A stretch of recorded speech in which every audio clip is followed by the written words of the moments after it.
Olá, sejam muito bem-vindos ao Phoenix de Orion. No vídeo de hoje, a gente vai explorar um dos aspectos mais importantes da história de Phoenix Aria, a origem e a evolução do direito no mundo de Graia. Como surgiram as primeiras leis, quando apareceram os primeiros julgamentos e principalmente como tudo isso acabou influenciando o desenvolvimento político e jurídico de Phoenix Aria.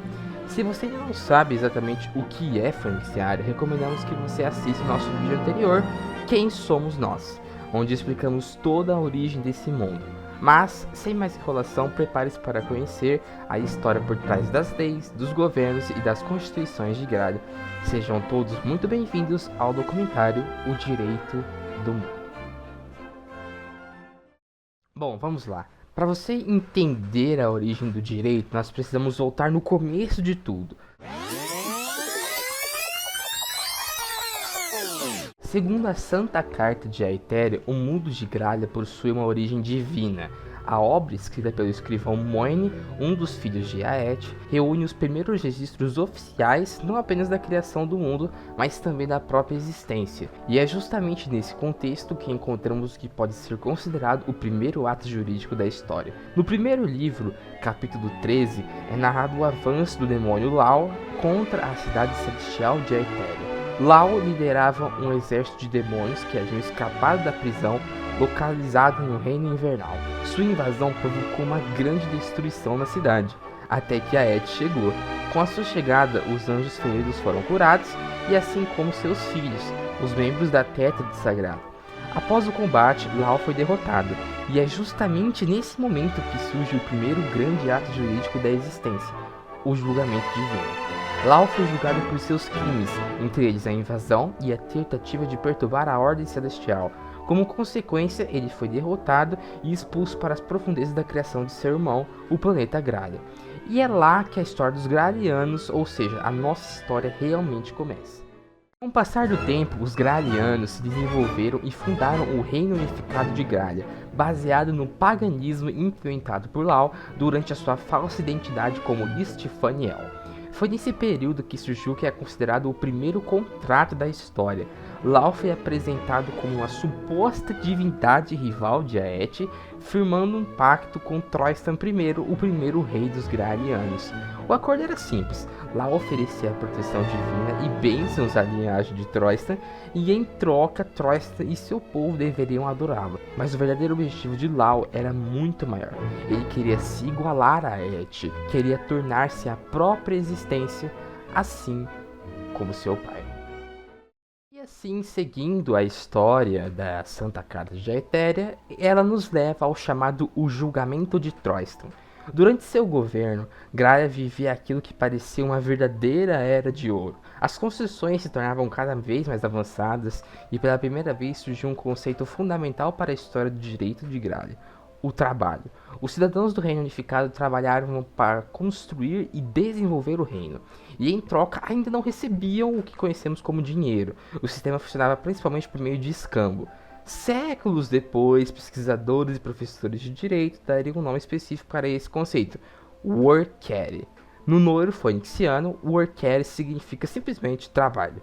E esse conceito seria extremamente importante para o desenvolvimento das futuras nações de Graia, como o Reino do Estado, Áurea, Uxíria e muitas outras. Mas o verdadeiro acontecimento do chamado Julgamento de Troistan ocorreu quando Aet visitou a corte do rei.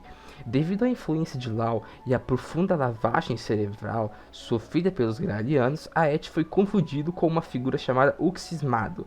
Aet não foi até Troistan para iniciar uma guerra, ele foi justamente para conversar. Ele queria descobrir pessoalmente por que o rei havia escolhido seguir uma falsa divindade.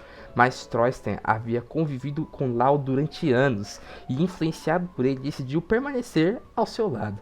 Aet acabou se tratado como uma figura demoníaca. Os papéis haviam sido completamente invertidos, e mesmo assim Aet não respondeu com fúria. Ele simplesmente compreendeu a decisão de Troistan e desapareceu.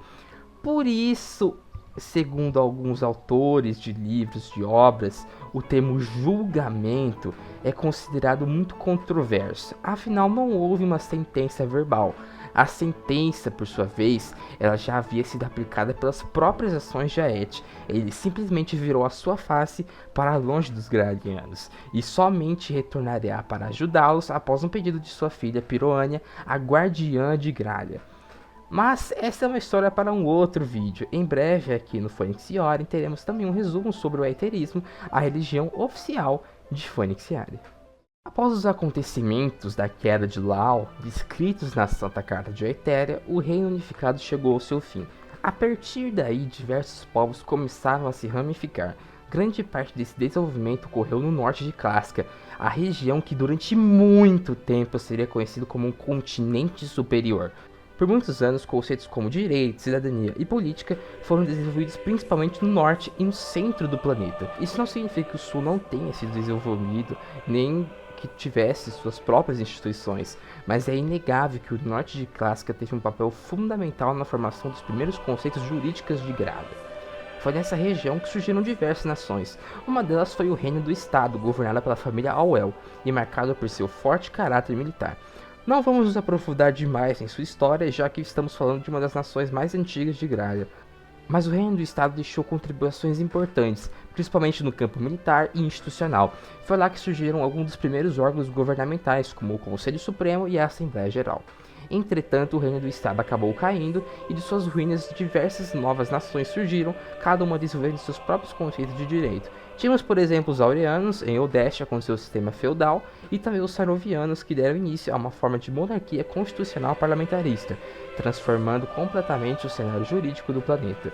Entre seus acontecimentos mais importantes estavam os pactos que estabeleceram a união entre Sarovia e Oxíria, além das declarações de guerra contra ordens de Impéria e outras nações. Mas agora vamos deixar o resto de Gralha de lado, porque existe uma pergunta que realmente nos interessa nesse documentário. Como o direito chegou a Phoeniciária?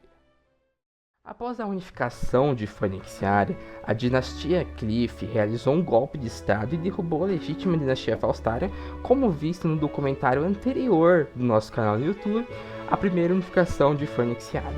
O resultado foi um grande retrocesso na história política de Phoeniciária. Moriane I tornou-se o primeiro Wiccaise da história do país. Seu reinado foi marcado pelo autoritarismo e pelo absolutismo, e em uma de suas declarações públicas, Moriane afirmou: Vic Bens é o etatio iunt tos viste mine. Em português, a frase pode ser traduzida aproximadamente como Eu sou o Estado e tudo me pertence. Essa é uma declaração oficial da dinastia Cliff em Noiro Phoeniciano.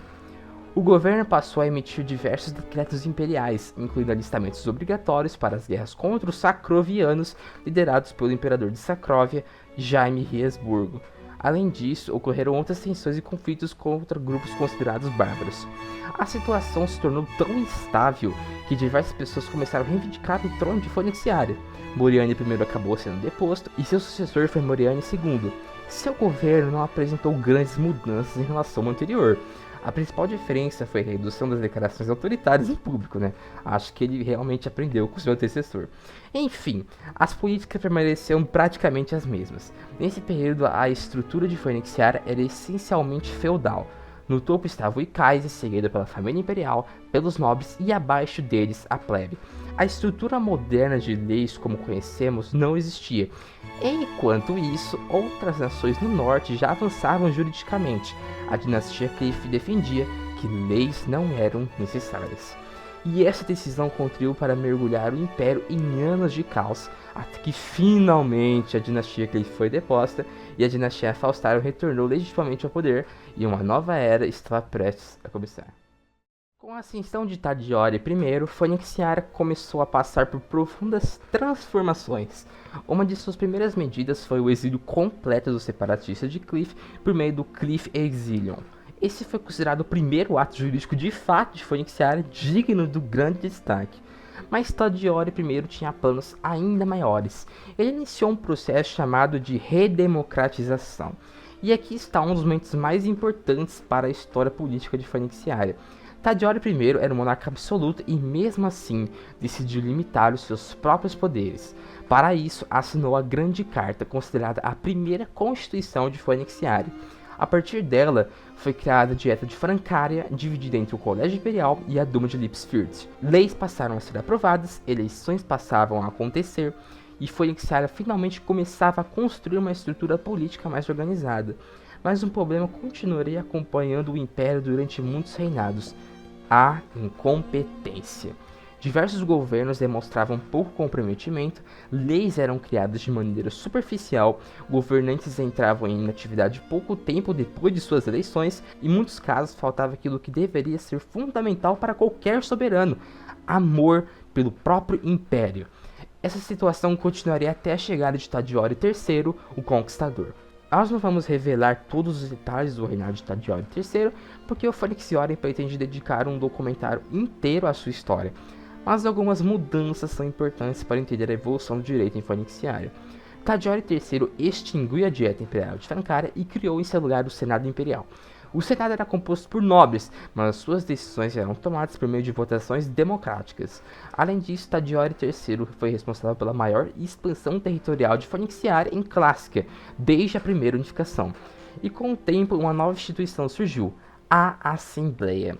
Ela teria diversas versões ao longo da história, mas a Assembleia criada durante o reinado de Taddeo III foi responsável por algo extremamente importante: a criação do Ical. O Ical tornou-se a moeda oficial de Phoeniciária. Antes dele eram utilizados os caças, uma moeda anterior que acabou sofrendo com uma inflação extremamente elevada. O próprio Ical passaria por diversas alterações ao longo dos reinados seguintes, e a questão monetária se tornaria um problema recorrente na história de Phoeniciária, muitas vezes agravada pela incompetência de seus governos e soberanos. Pessoal, eu esqueci de um detalhe muito importante quando eu estava editando o vídeo, que durante o reinado de Taddeo III foi assinado um tratado muito importante, o Ato de Tratado de Carolusburgo. Foi onde os phoeniciarianos se aliaram aos constantinitas e guerrearam contra Hanória, e foi a partir daí que começou a aproximação com os constantinitas e resultou no PRP intervindo para expulsar os constantinitas de Phoeniciária. Com o desenvolvimento das instituições, novos grupos políticos começaram a surgir. Entre eles estavam os sovietes de Vyborg e o Partido Reformista de Phoeniciária, o famoso e tenebroso PRP. Os sovietes seguiam os princípios do queinismo, associados ao antigo primeiro-ministro de Phoeniciária, responsável pela implementação do primeiro governo de esquerda no país. Durante muito tempo, o queinismo tornou-se uma figura política exemplar. Porém, o primeiro-ministro Kei, ele acabou sendo deposto por uma votação na antiga Dieta Imperial. Após sua saída, foram revelados esquemas de corrupção e diversos escândalos políticos. Do outro lado estava o Partido Reformista de Phoeniciária. O PRP era um partido polêmico, ele era de extrema direita e defendia a expulsão de estrangeiros de Phoeniciária, e principalmente aqueles de origem saroviana, vistos como um inimigo do Estado. Suas ideias eram extremamente radicais. Ainda assim, em meio à revolta popular causada pelos ataques sarovianos, parte da população passou a apoiar o partido. A situação chegou ao ponto extremamente grave, com manifestações violentas, destruições de símbolos associados aos sarovianos e perseguições contra saro-phoenicianos. Até mesmo o príncipe de Tsuyoshi Kinwood acabou sendo expulso de Phoeniciária pelo governo liderado pelo PRP. Mas a história do partido estava chegando ao seu fim. Membros da agência de segurança do Ikaze expuseram o PRP como uma organização extremista que possuía planos de golpe contra o Estado. Taddeo, embora tarde, finalmente interveio. O partido foi dissolvido e seus membros foram exilados. Esse período marcou um dos primeiros grandes momentos de desenvolvimento político da nação. Centenas de leis foram aprovadas pelos novos órgãos governamentais do Império, porém muitas delas seriam posteriormente revogadas durante o reinado de Taddeo IV. Se Taddeo III apresentou um grande avanço político, o reinado de Taddeo IV foi muito mais contraditório. Em termos territoriais, seu governo foi marcado pelo ápice da expansão de Phoeniciária, a grande conquista de Eudestia. Politicamente, porém, foi um fracasso. Os órgãos governamentais foram praticamente destruídos durante uma tentativa de criar uma única Assembleia Geral, composta simultaneamente por nobres e pessoas democraticamente eleitas. O problema, vocês querem saber? Obviamente, isso não ia dar certo. As duas casas já carregavam uma enorme rivalidade histórica desde o período da dinastia Cliff. As divisões internas tornaram-se praticamente impossível o funcionamento da Assembleia. Mas houve uma decisão no reinado de Tadiore IV que teria consequências muito maiores. Tadiore IV sancionou uma lei criada por Cloquet e Faustarion que estabeleceu uma aliança com as companhias de Eudestia. Essas organizações independentes atuavam na base de defesas locais contra bandidos da região. Essa aliança se tornaria extremamente importante para a identidade fonixiária. Enquanto aurianos e sarovianos adotavam políticas de imperialismo e colonização que destruíam comunidades nativas e suas crenças, Fonixiária seguiu um outro caminho. A população nativa foi incorporada à sociedade. Em vez de simplesmente destruir essas comunidades, Fonixiária buscou integrá-las. Isso faria com que o Império se tornasse a primeira nação da história a conquistar o apoio dos nativos de um continente. Durante o reinado de Tadiore IV, a Grande Carta, a Constituição de Fonixiária, também passou por diversas mudanças. Foram realizadas diversas pequenas emendas e em determinado momento a própria Constituição chegou a ser reescrita 2 vezes. Mas o documento acabou se tornando tão desatualizado e tão ruim que precisou ser completamente revogado. Uma nova Assembleia Constituinte só seria realizada posteriormente durante o reinado de Fraus I Aldiori. Fraus I Aldiori assumiu o posto de Wicais, e foi então que Fonixiária entrou em seu verdadeiro ápice político. Os remanescentes do Partido Tradicionalista de Fonixiária, o movimento originado durante o reinado de Tadiore I, criado por Lens Vicente, reuniram-se lideranças sobre Galádios e Lanis. Desse movimento surgiu o lendário Manifesto Raieno, e posteriormente o Partido Raieno. Após a morte de Galádios e Lanis, Andriel Faustarion assumiu a chancelaria do partido. Sob sua liderança, o Raieno conseguiu conquistar o governo de Fonixiária. O partido era de direita e seria responsável por grandes inovações tecnológicas, militares e jurídicas dentro do Império. Mas talvez a sua maior contribuição tenha sido a criação da nova Constituição, a Yale Constitution de 55 JS. Ela se tornaria a primeira grande constituição de todo o planeta Gralha. O documento estabelecia direitos fundamentais, determinava a organização do Estado e criava diversas outras garantias jurídicas. Além disso, o Partido Raieno, sob Andriel, iniciou os primeiros passos do federalismo em Fonixiária. Pouco a pouco, o país começava a se transformar em uma verdadeira monarquia federativa constitucional. Mas nem tudo duraria para sempre. Começavam a surgir rumores envolvendo as Yordsat, uma polícia secreta comandada pelo próprio imperador Fraus I Aldiori, que a organização atuava de forma independente, sob a justificativa de defender o soberano. E, seguindo os rumores, seu objetivo era destruir o Partido Raieno. A população reagiu, afinal, o Raieno havia se tornado o primeiro partido a realmente ampliar os direitos dos fonixiarianos, que durante muito tempo estavam vivendo sob falsa democracia. Mesmo assim, Andriel Faustarion acabou exilado junto de seus seguidores. E no final do reinado de Fraus I Aldiori, um acontecimento mudaria completamente a história de Gralha, a criação da Federação Mundial. Fonixiária passou a controlar praticamente o mundo inteiro sob a dinastia Faustarion. Regiões como Eralia e Clássica por muito tempo passaram a ser consideradas zonas desmilitarizadas, assim implementando maior o poder de Fonixiária sobre o mundo. Mas uma nova era estava prestes a começar. Chegamos finalmente ao presente, o reinado de Tsor I. Ainda está apenas começando, por isso não sabemos exatamente o que o futuro reserva para a Fonixiária, mas algumas coisas já começaram a chamar a atenção. O Partido Raieno está sendo reconstruído sob a liderança de Aziel Faustarion, o filho do falecido imperador Fraus I Aldiori.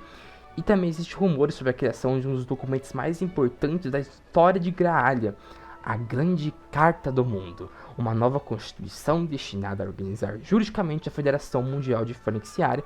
Se realmente for criada, ela poderá representar o maior passo da história jurídica do mundo. Enfim, pessoal, essa foi a história da evolução do direito no mundo de Gralha de forma bem resumida, colocando o Fonixiária como centro da história. Desde o primeiro julgamento descrito na Santa Carta de Aetéria, passando pelos primeiros contratos, pelo desenvolvimento do trabalho, pelos reinos e suas instituições, até chegarmos às constituições modernas e à atual Federação Mundial de Fonixiária, É uma história marcada por guerras, reis, golpes, revoluções, partidos, constituições e principalmente pela constante tentativa de construir uma sociedade mais organizada. Mas essa história ainda não terminou. O reinado de Sor I está apenas começando e o futuro de Phoenix Yara ainda está sendo escrito.